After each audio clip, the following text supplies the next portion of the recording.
Press club of Bengaluru ಈ ಸಂಸ್ಥೆಯನ್ನು ನಮಗಾಗಿ ಕಟ್ಟಿಕೊಟ್ಟಂತಹ ನಟ್ಕಲ್ಲಪ್ಪನವರನ್ನ TSR ಅವರನ್ನು ಸ್ಮರಣೆ ಮಾಡ್ತಾ 1969ರಲ್ಲಿ ಸ್ಥಾಪಿತವಾಗಿರುವಂತಹ ಪ್ರೆಸ್ ಕ್ಲಬ್ ಆಫ್ ಬೆಂಗಳೂರು ಮನರಂಜನೆಯನ್ನು ನೀಡುವುದರ ಜೊತೆಗೆ ಪತ್ರಕರ್ತರು ಮಾನಸಿಕವಾಗಿ ಬೌದ್ಧಿಕವಾಗಿ ಬೆಳೆಯುವಂತಹ ನಿಟ್ಟಿನಲ್ಲಿ ಅನೇಕ ಚಟುವಟಿಕೆಗಳನ್ನು ಹಮ್ಮಿಕೊಂಡು ಸಾಂಗೋಪಾಂಗವಾಗಿ ನೆರವೇರಿಸಿಕೊಂಡು ಬಂದಿದೆ.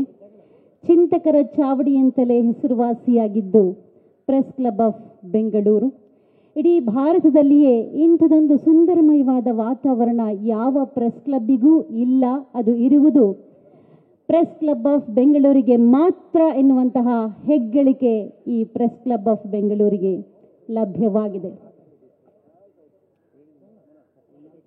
ವರ್ಷದ ವ್ಯಕ್ತಿ, ವಿಶೇಷ ವ್ಯಕ್ತಿ ಹಾಗೂ ವಾರ್ಷಿಕ ಪ್ರಶಸ್ತಿ ಪ್ರದಾನ ಸಮಾರಂಭವನ್ನು ಪ್ರಾರಂಭ ಮಾಡುವಂತಹ ಹೊತ್ತು ಸನ್ನಿಹಿತವಾಗಿದೆ. ಹೊಸ ವರ್ಷದ ಹೊಸ್ತಿಲಲ್ಲಿ ನಾವಿದ್ದೇವೆ. ಸರ್ವರಿಗೂ ಒಳಿತನ್ನೇ ಬಯಸೋಣ ಬಂಧುಗಳೇ. ಲೇಸೆ ಕೇಳಿಸಲಿ ಕಿವಿಗೆ, ನಾಲಗೆಗೆ ಲೇಸೆ ನುಡಿದು ಬರಲಿ. ಲೇಸೆ ಕಾಣಿಸಲಿ ಕಣ್ಗೆ, ಜಗದೊಳಗೆ ಲೇಸೆ ಹಬ್ಬುತ್ತಿರಲಿ. ಲೇಸೆ ಕೈಗಳಿಂದಾಗುತ್ತಿರಲಿ, ತಾ ಬರಲಿ ಲೇಸೆ ನಡೆದು. ಲೇಸನುಂಡು ಲೇಸುಸುರಿ ಇಲ್ಲಿರಲಿ, ಲೇಸೆ ಮೈಯ ಪಡೆದು.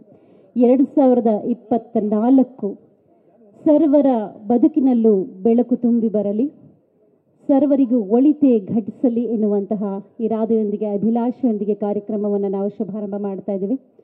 ನಾಡಗೀತೆಯ ಮುಖೇನ ಕಾರ್ಯಕ್ರಮದ ಪ್ರಾರಂಭ. ದಯಮಾಡಿ ತಾವೆಲ್ಲರೂ ಎದ್ದು ನಿಂತು ನಾಡಗೀತೆಗೆ ಗೌರವವನ್ನು